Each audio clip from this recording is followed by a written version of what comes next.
Yeah, good afternoon all.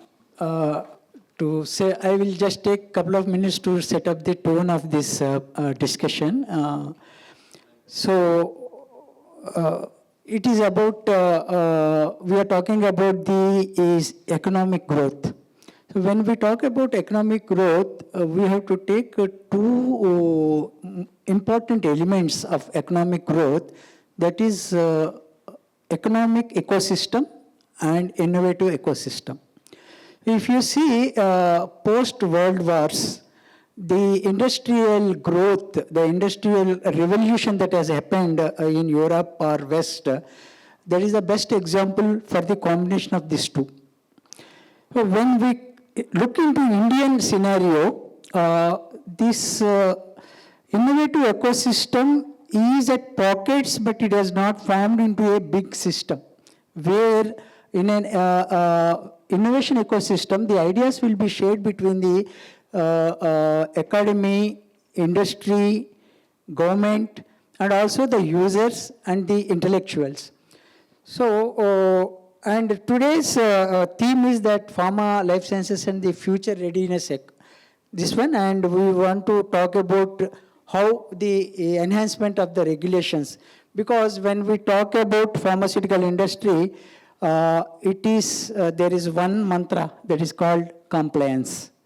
And I always used to tell that compliance is 100.0%. It is not even 99.999%. It is absolutely 100.0%.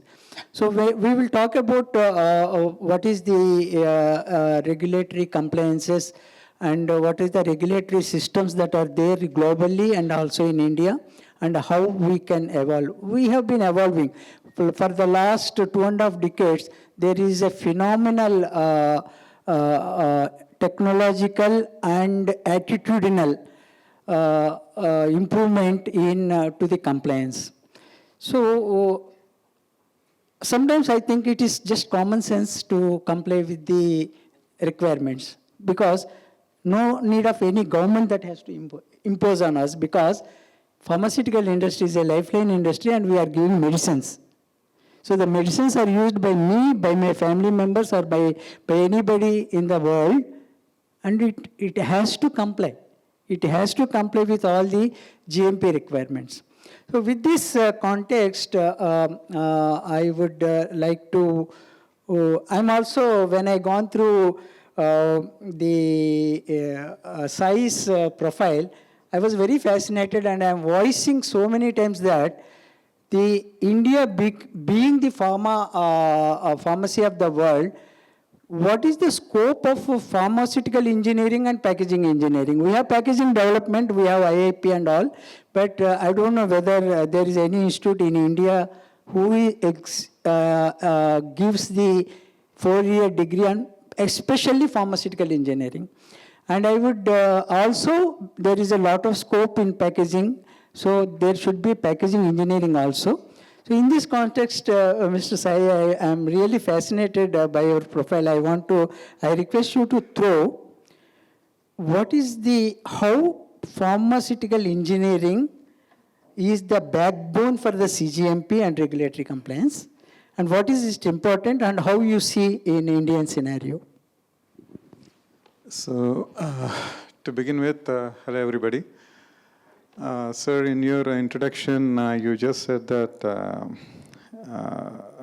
we do have so many issues and all. Okay, at least, fortunately or unfortunately, post-COVID, the things have changed. What I have noticed remarkable and a change toward in good direction is people started talking. I'm not talking about general things, but people started at least discussing their own issues, their own problems openly. I don't know if it all takes one problem to unite us, or one problem to trigger or express their own inhibitions or anything. But then, yes, we had that, we got that jolt, and of course it's a Kickstarter, and we are seeing the results out of it. How things change and all, there's no need to for me to tell it again. In a pharmaceutical engineering perspective, yes, In my opinion, I mean, the way I see is, I mean, there are many guidelines that say QBD, etc. I mean, quality by design or quality of, design of experiments, etc. Somehow they're all struck at the struck to the product level itself. They, all the people say they did the DQ for the facility, etc. But then I don't think they actively involve a process engineer. I mean, more than a pharmaceutical engineer, I would say the process engineers, the statisticians should be at the forefront. I mean, statisticians can come a little later, but then, yeah, at the time of commissioning or anything, the process engineers should be at the forefront of any pharmaceutical industry as such. A lot will run on the paper. A lot will run on the paper. 90% or 95% of the time will just go on the paper. I mean, these could be just like an story readers of any movie making or something like that. But then only 5% left to the execution. So 95% of your time has to be done. You need to see how things go. You need to, I mean, when you wake up, you should be very clear that, okay, my process flows like this. I mean, my machine is going to handle this. My inputs are going to come like this. And I'm going to take the outputs from each state in this particular way. So it has to be very crystal clear. I mean, when those are all in place, I would say, I mean, first of all, you say, I mean, people think, why so much? But then trust me, if that is there, the cost of operations would be negligible. Just imagine, there are many FMCG companies, and we should really take some really good examples of Anheuser-Busch, which popularly produces beer by name Budweiser and many other brands. They have been, I mean, not just them, but many of their league, they just their process time to produce a beer is 1 week for the whole cycle. They operate in large, and so each batch they produce, it takes 1 week for them to fill. What is the cost of their beer when it hits the market? Hardly $3 or $4. Of course, we are taking a very wrong example, but then see, it's not the scale, but it's the process engineering that gave them the edge for them so long to keep it at that particular price point and still operate it. So it is done similarly in many other chemical industries. Outside. I mean, I've noticed outside India and few industries in India, they do a lot in this front. Process engineering. They have really good people from process engineering. I'm really surprised, and they do wonders. They always sit behind the scenes, and then they observe, they improvise, and then they're never on the limelight. I see that. And I'm really glad a few companies are doing that. I can't name them here, but then they're doing it. And statisticians, yes. Statisticians, for them, anything is the same. It's all the numbers that they look into. And the process that they'll relate to. And they'll see what is dependent and what is independent. How events could be related to each variable. And then they will give you insights in such a way. Not any of these softwares are, of course, software should be built on their models. However, the statistician should be the one who would be giving you the insights that you can never see. That you would think that this is the cause or this is the effect. By the nature of their education, yes, they are very good at establishing the cause and effect. So these all things fall into the pharmaceutical engineering. So, in a formulation industry, we see a lot of processes. But then they just go in either the machine maker defines the process due to his limitations or due to his design. We design our, we devise our manufacturing formulation because of the limitations imbibed by him. But it shouldn't be the way. It should be the other way around. And then comes the packaging. packaging is the interface between, packaging is the first interface that the customer or the client or anybody who will be interfacing with the product that they are trying to experience. How important is it? The current day in the pharmaceutical industry, yes, the packaging industry may reveal only statutory information, but on one day, I mean, I think in the last year, in the month of December, I was on my way to attend a very young mind's 60th birthday. On my way, I was able to, I stopped by a florist and then to pick a bouquet. And then there was a 10-year-old, eighth standard kid who was handling the store, running the store. It was chilly night. He's put on the AC and still running, and he's still watering certain flowers and certain greens, but not all of them. I asked him, "It's so cold, you still switched on the AC, and then why are you doing that?" No, he told me in his very intuitive way, see, despite being cold, the vaporization happens. उसमें से पानी निकल जाता है. In his own language, he said that. See, his understanding about dew point is so good. Of course, he may not know the word dew point, but then he understood it really well. So he knows what to water and what not to water, despite maintaining the air conditioning continuously switched on. So I said, I understood, okay, this is what, this understanding is something really, I asked, okay, if we don't do, what will happen? They said, sir, customer dekhte hi bata de, bol diyega ki, ye acha nahi hai. Okay.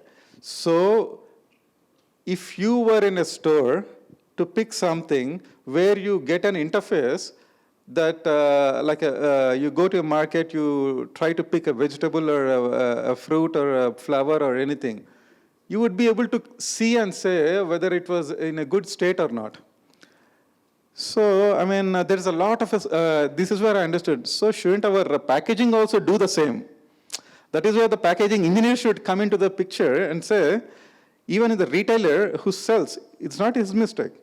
He is given, he gets a stock from a stockist and then he sells it, okay? He does not know. If we do a better engineering in packaging such that when the retailer receives it, he sees, he's able to perceive, okay, was it in a good state all through the supply chain from the manufacturing till me?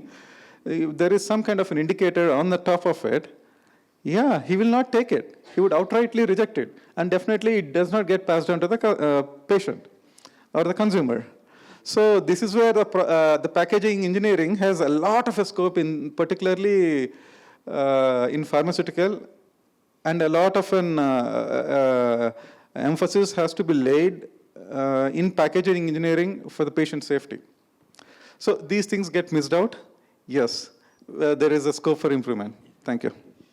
So what is the essence is that in pharmaceutical industry, the operation people and the engineering people, again, that engineering people can be mechanical engineers or electrical engineers. So this combination is selecting the machinery.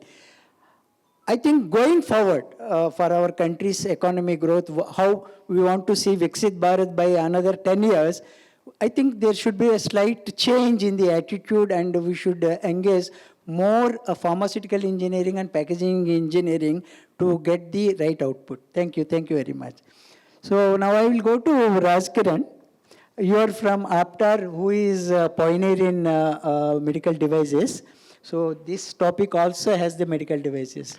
So I would like to know from you, for the benefit of the audience, definitely I feel that medical device is at still a nascent state. And going forward, the pharmaceutical industry, because the conventional dosage forms has been outdated and most of the patents expired, and now the Indian pharmaceutical industry is dwelling on the filings of more and more novel drug delivery systems, which a device is must.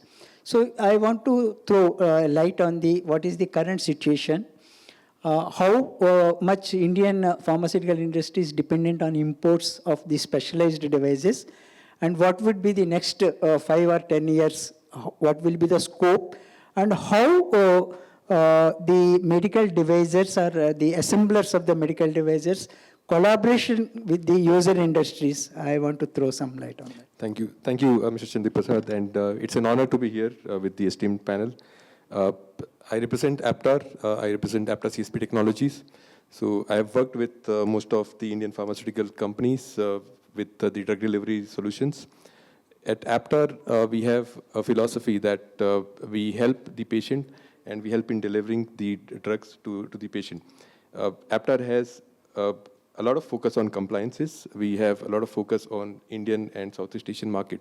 So that's why we have presence in India. We manufacture some of our products here. We are growing that presence as we talk about.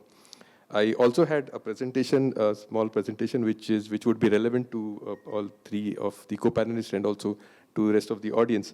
If I can make a quick presentation, and this talks about compliances related to nitrosamines and also some other compliances. So I do understand that we have a limited time, so I'll make it quick. I'll introduce the technology. And so again, it's an honor to be here. My name is Raj Kiran Nayak. I represent APTAR CSP Technologies, which is part of APTAR Group. APTAR CSP Technologies it specializes into active packaging and active material science. We add chemistry to polymer, and active polymer technology is the next level of innovation and future-ready packaging. What we do is, so the three-phase active polymer technology is at the heart of what we do.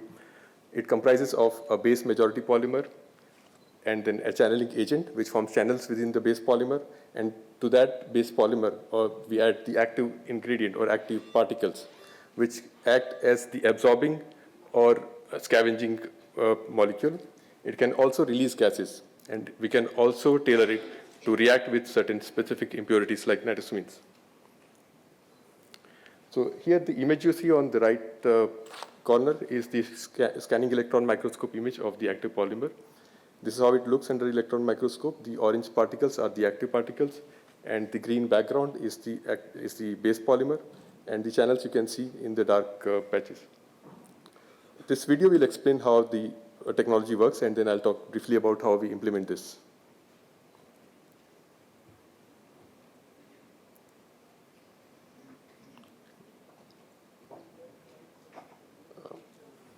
So the audio is not there, so I'll just talk about it. So the base polymer, you see the gray part, and then the channeling agents form the channels within the base polymer, and the orange particles are the active particles, which can take care of different chemistries like nitrosamine, moisture, oxygen, or volatile organic compounds. We implement this in different formats. We implement it for different applications. Nitrosamine risk mitigation is one of them. We have seen a lot of regulatory guidance on nitrosamines. The US FDA also is tightening its guidance on nitrosamine. So recently, last year, the APTAR CSP Technologies was accepted in the Emerging Technology Program by the US FDA. What we did was we leveraged the active polymer technology to mitigate this risk of nitrosamine. And for the pharmaceutical industry, what it meant was you do not have to reformulate your drugs. You can take care of the nitrosamine by using packaging. So the US FDA also changed their guidelines in September 2024. So this is what they reference, so specifically for packaging. So they mentioned that the nitrosamine impurity issue can be best also addressed by changing the packaging. This is where the Enzop technology comes in and helps our customers to take care of this issue. Nitrosamines, as you know, are carcinogenic, so it is not just a problem for the US market, it is a problem for everybody. For the Indian pharmaceutical industries as well, for the domestic market, we have seen what has happened with the pediatric syrup formulations. So I was hoping that the CDSO representative would be here and they would also take notice of this. We need to address this today or tomorrow. Someday we have to wake up to this reality. So we can implement this in the form of active blister. So it can go in the blister format where we use the active polymer in the leading film. It is heat sticked without any adhesive. We can make bottles with the active polymer layer. We can also make the active canister, which can take care of nitrosamine. It is just drop inside your existing packaging. We can use it for stick pack and other powder formats as well. The second industry where we are the gold standard is probiotics. Probiotics, as you know all, that it is extremely sensitive to moisture, and the probiotics lose their viability when it is exposed to moisture. The conventional way of managing moisture is by adding a desiccant sachet or canister, but the packaging still allows the moisture to pass through. With the active polymer technology, the moisture is trapped within the sleeve itself. So the sleeve is made of active polymer, and it doesn't reach the probiotics. So the probiotic manufacturers who have to claim like 50 billion CFUs and 2 years of shelf life, now the regulations are also evolving around this. They have to now prove that the patient or the users are getting the benefit that are being claimed. So they have to comply, and they have to prove that the end of shelf life claims are being met.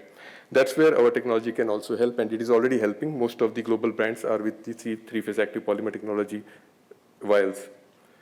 So we can implement it in different formats like the active molded vials or flexible packaging with active material. We can do it with active blister. We can do it with PCR material also. So we use PCR with the active material. We can do it for instant mixing solution, which is in contact with the water. And we can also do it for oil-based probiotics. We can have a drop-in component.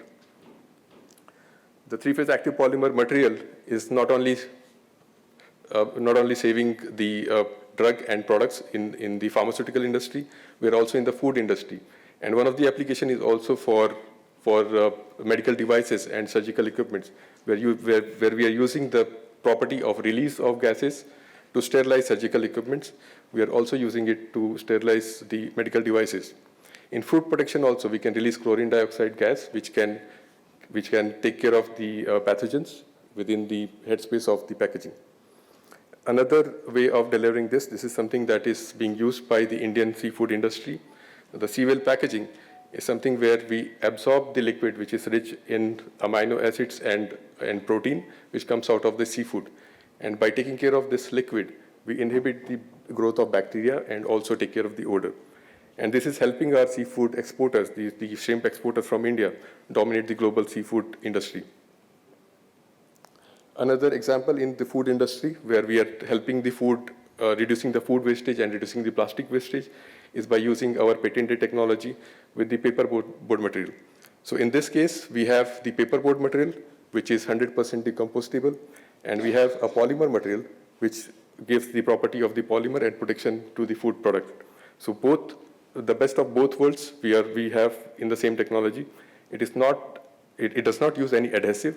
It is just a peel and separate kind of structure. So it can reduce the plastic use by 90%. This is something that is already proven. It is there in the market. We are introducing this in the Indian market now. So this is how it works. So after the use of food products, so it can be MAP, it can be modified atmosphere packaging, it can be for ovenable or ready-to-eat food or any kind of packaging. It is also used for medical devices to add. So it can be just separated, and it can be, the paperboard can go in the decompostable stream, and the monomer polymer can go into the plastic stream. It is 100% recyclable. So this was a small introduction of the technology that we represent. Thank you so much.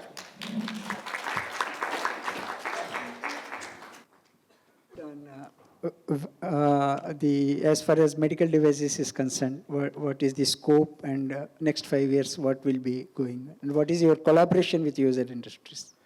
In case of medical devices, the drug delivery devices, what we see is a big change coming up with the unit dose delivery devices and also the rescue therapies.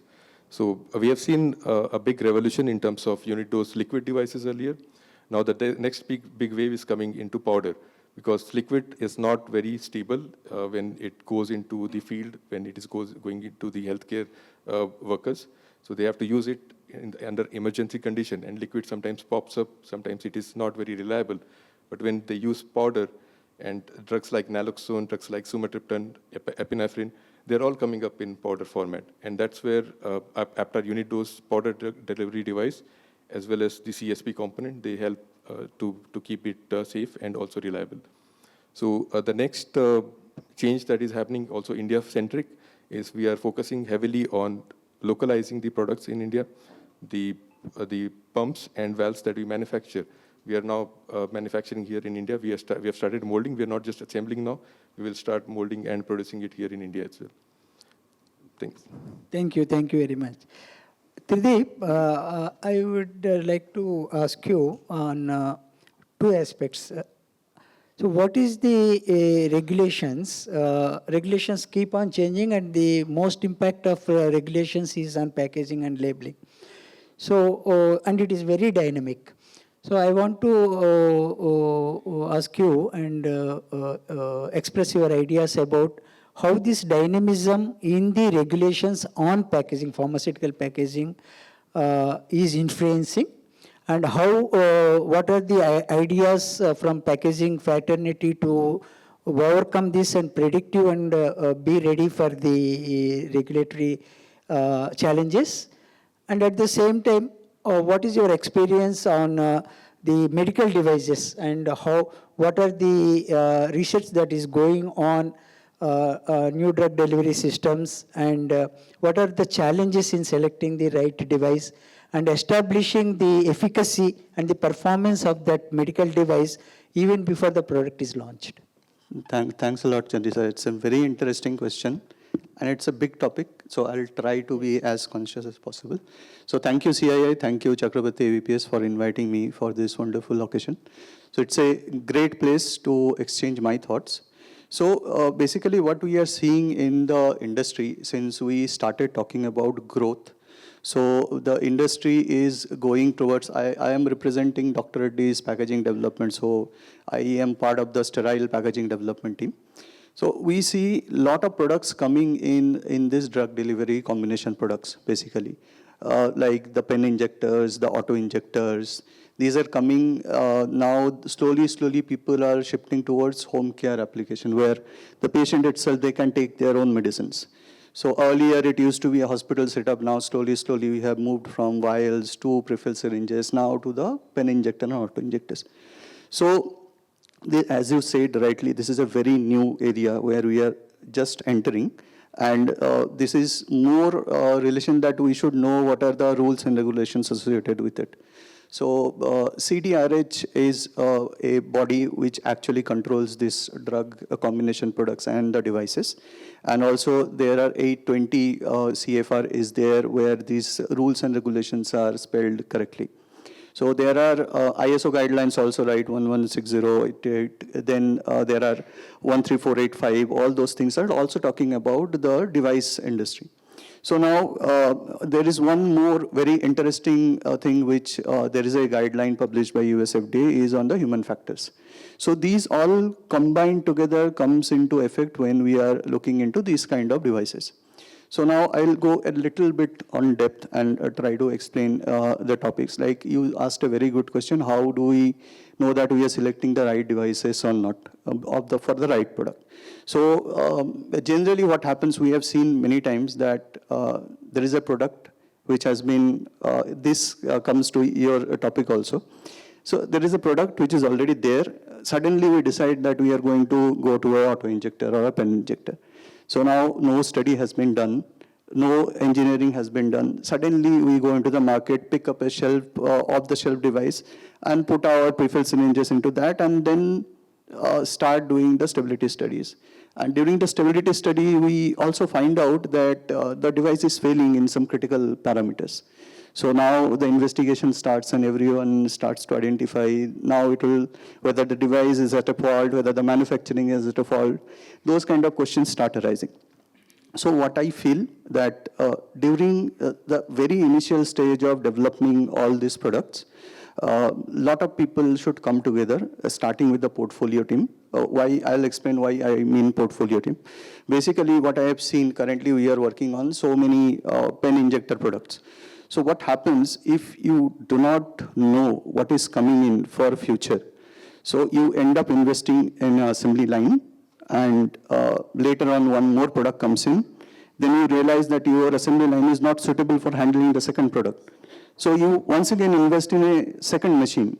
And this goes on forever, and you will be showcasing, it's like a exhibition where you have all the machines catering service to small products. So if we know right at the beginning where the portfolio team comes into picture, that these are the devices which are coming in, then we can approach to the assembly manufacturers, and we can give all the technical inputs together. It is possible to manage many products in the same assembly line if we engineer it as per the requirement. Also, one more critical aspect when we talk about devices, selecting right partner who has critical knowledge, both on the testing part as well as the assembly part. So now the assembly guidance is a very good document which talks about how to do the device assembly. If you go to a manufacturer who has not been into so much R&D, they will give you an inferior document which does not talk about many part. And then once you approach your assembly manufacturer that this is the guidance document, he will start asking you a lot of questions which you do not have any answer, because we are not the device manufacturer or the device innovator. So this is a very critical part where we should focus and get us onboarded. Also, one more part, like I talked about initial engagement. Initial engagement should also include the device partner who is supplying you the devices. If you can get them engaged during the starting at the selection of primary packaging material who goes inside their device, it will be a very smooth journey for you during the development process. So if they select the right kind of, let's say, pre-filled syringes or the cartridges, if we select the right cartridge or the pre-filled syringe, so the device, they already have done extensive study on this, and they have all the data backed by them. So as a manufacturer, we are supposed to follow the design history file and do the design verification at the development part. So when we are doing this, some part of the product will be drug dependent and many parts will be drug independent, which is purely device functional. So we can leverage their experience on the device part and take all their data, and it will be a very smooth filing also. And these are the things which I think we should get engaged right at the beginning, the correct partner, the portfolio team coming together. And then comes the assembly part. This is a very interesting, I'm currently working on some assembly machines, so I have that live experience. So now the statistician part comes into picture. So how do you define the specifications? Basically, there you derive, like for example, in a cartridge scenario, you have a specification for the stopper depth. So that's the manufacturing criteria. Now, during your assembly process, you need to measure two more items, the plunger rod depth, which is a part of the device, and then once you do the priming, then what can be the gap. So you will get a lot of data points, and depending on the data point, if you have a good statistician in place, he will be able to tell you the control limits, where you should focus, so that you can take care of both the rejects as well as producing good devices at the same time. So I think regulation is evolving. We also should understand the importance of human factor studies. So whenever we are going for a new product where the patients will be using it, let's take an example of a migraine drug. So now once the migraine onset happens, then you are almost blinded, and you will be just using your senses in order to experience the injection. So if you have a very good human factor study done on this kind of devices, it takes care of all those cases.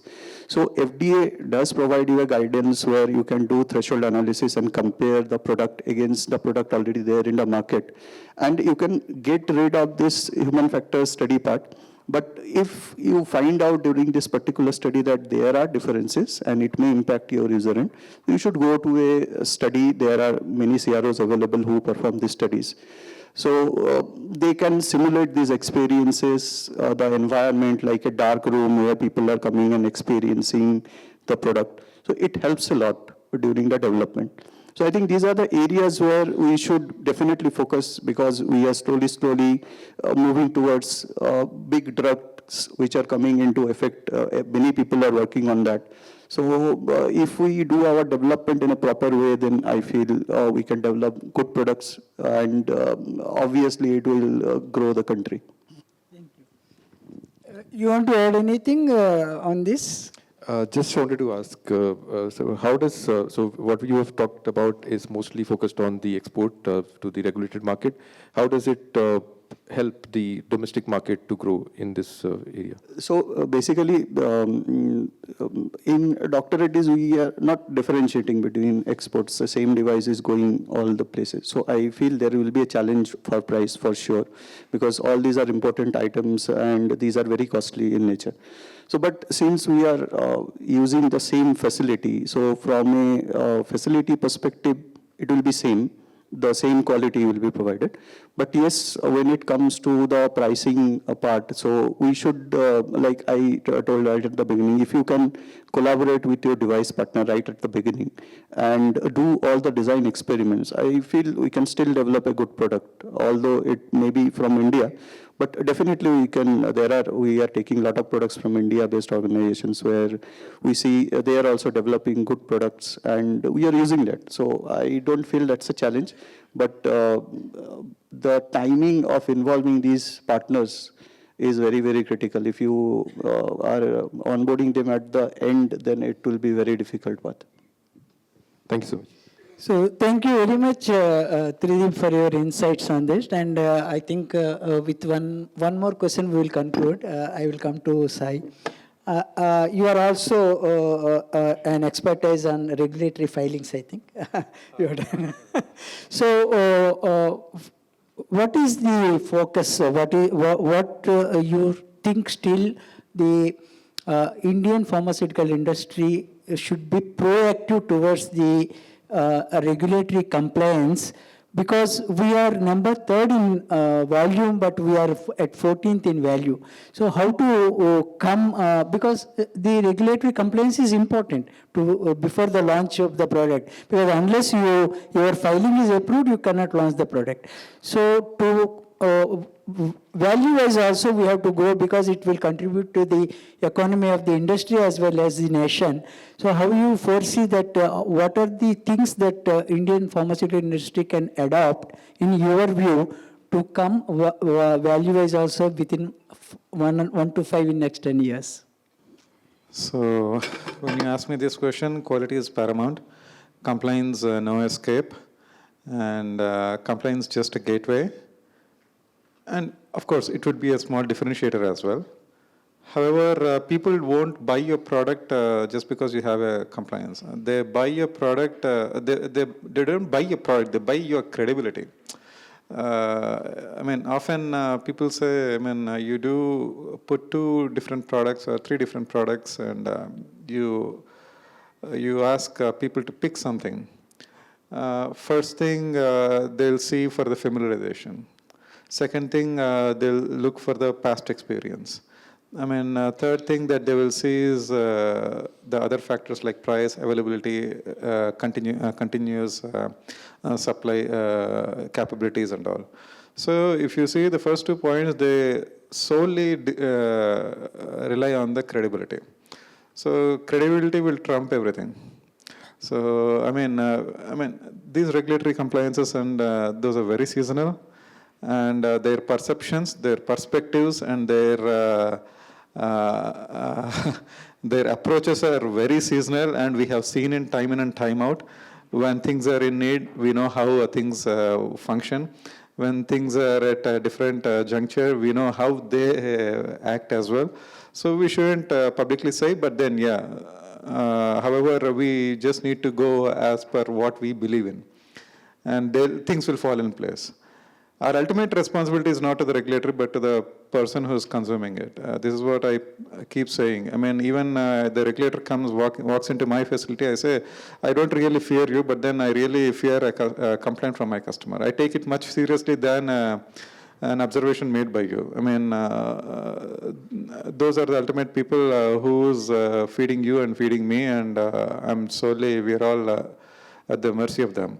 Is what I clearly state even to the Indian regulators as well. I mean, let us try to improve some things that actually mean to them, be it in informing things. See, we are still in, what do we call, and imitating face. Of course, we have just broken the barriers. Now we are coming out of it. A long way to go. And yes, I see a bright future in this arena, as in we will go past the imitation stage at this. And I'll tell you, since we are in this particular responsible industry, and particularly this industry can spearhead the green credit culture. I mean, already the companies started working on. And that can start with the packaging itself. I mean, the green credit thing.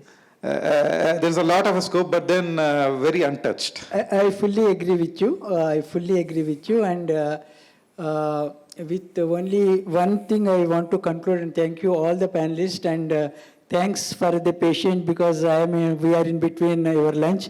I hope that this panel discussion acted as an appetizer to relish your lunch more deliciously. Thank you all. And one thing I just want to conclude, that I have seen the mindset in the pharmaceutical industry. I am in the pharmaceutical industry, started with quality control. Then I was very, very active, and my favorite subject in pharma is quality assurance. I have been in quality assurance. Then I diverted myself into packaging development. So when we talk about the regulatory compliances guidances, we think that US FDA or MHRA or something are very superior. I don't know how many have gone through the Schedule M. Schedule M is no less to any top regulatory requirements in the world, and I can tell that it is 2 steps above the rest of the world. But only thing is that there is no enforcement, or there is no voluntarily implementation, because if there is a regulation comes from US FDA, we religiously follow, or any country, or even Uganda. You want to supply to Uganda? Well, you have to today I comply think with things are Uganda. changing already. I think I do Okay. agree. Thank you very much, and thanks for your patience.